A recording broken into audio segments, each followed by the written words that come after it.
Polygraph টেস্টের আবেদন মঞ্জুর। শিয়ালদা আদালতে আবেদন মঞ্জুর করা হলো। প্রাক্তন অধ্যক্ষ সন্দীপ ঘোষের পলিগ্রাফ টেস্ট, 4 ডাক্তারি পড়ুয়া তাদেরও পলিগ্রাফ টেস্ট করা হবে।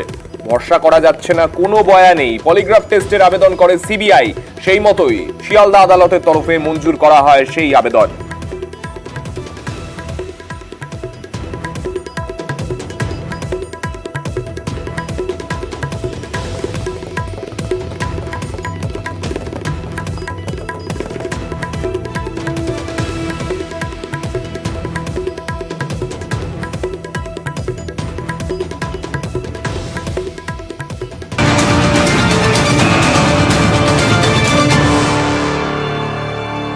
কাকদ্বীপে মাংস ব্যবসায়ীকে অপহরণ কাণ্ডের কিনারা।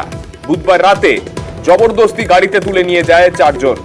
ঢোলাহাটের বাড়িতে ফোন করে 56 লক্ষ টাকা মুক্তিপণের দাবি। ধারের টাকা আদায় করতেই অপহরণ বলে অভিযোগ পরিবারের। 4 থানার যৌথ তল্লাশিতে উদ্ধার অপহৃত ব্যবসায়ী। পুলিশের জালে 2 অভিযুক্ত, ধৃত 2 জনের 14 দিনের পুলিশ হেফাজতের নির্দেশ। বুধবার রাতে জবরদস্তি গাড়িতে তুলে নিয়ে যায় ব্যবসায়ীকে 4 জন। ঢোলাহাটের বাড়িতে ফোন করে 56 লক্ষ টাকার মুক্তিপণ দাবি। আমাদের সঙ্গে রয়েছেন আমাদের প্রতিনিধি বিশ্বজিৎ হালদার। বিশ্বজিতের থেকে জানতে চাইবো, বিশ্বজিৎ, ঠিক কি কারণে এই অপহরণ ঘটানো হয়েছিল, পুলিশ এখনো পর্যন্ত কি কি জানতে পেরেছে?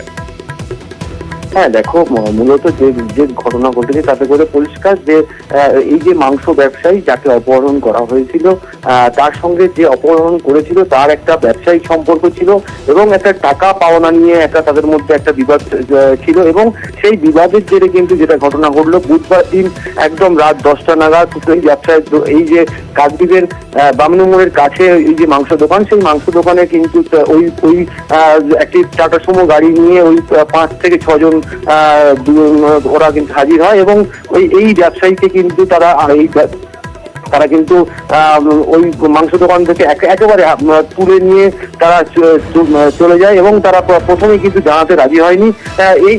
এই ঘটনার খবর যখন কাকদ্বীপ থানার পুলিশ পেল, তখন কাকদ্বীপ থানার পুলিশ তদন্তে নেমে ওই মাংস ব্যবসায়ীর যাকে অপহরণ করা হয়েছে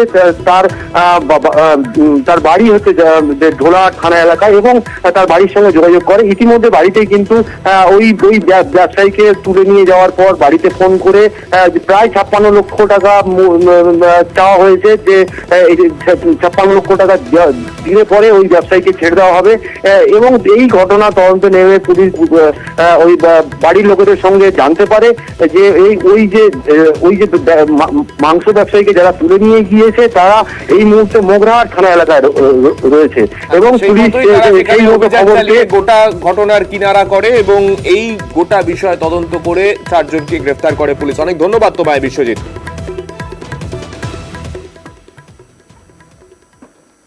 আবহাওয়ার খবরের দিকে নজর রাখবো। উত্তর বঙ্গোপসাগরে ফের ঘূর্ণাবর্তের চোখ রাঙানি। উইকেন্ডে ভারী বৃষ্টি দক্ষিণবঙ্গের জেলায় জেলায়।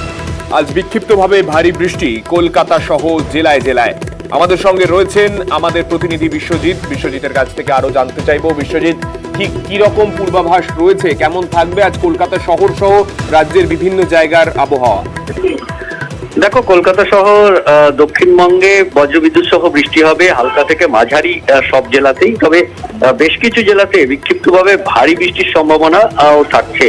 মূলত উপকূলের জেলাগুলিতে ভারী বৃষ্টির সম্ভাবনা একটু বেশি থাকবে এবং এই বৃষ্টি আগামী কাল থেকে বৃষ্টি একটু বাড়তে পারে দক্ষিণবঙ্গের ক্ষেত্রে, কারণ উত্তর বঙ্গোপসাগরে একটি ঘূর্ণাবর্ত তৈরি হয়েছে এবং এই ঘূর্ণাবর্ত যত ঘনীভূত হবে ততই এই বৃষ্টির সম্ভাবনা বাড়বে।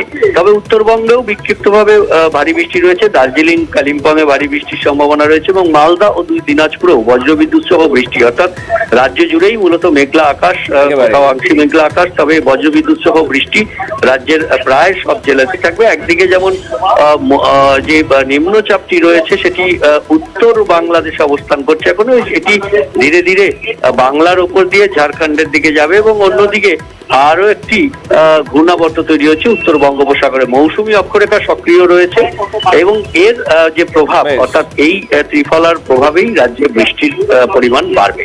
ধন্যবাদ বিশ্বজিৎ।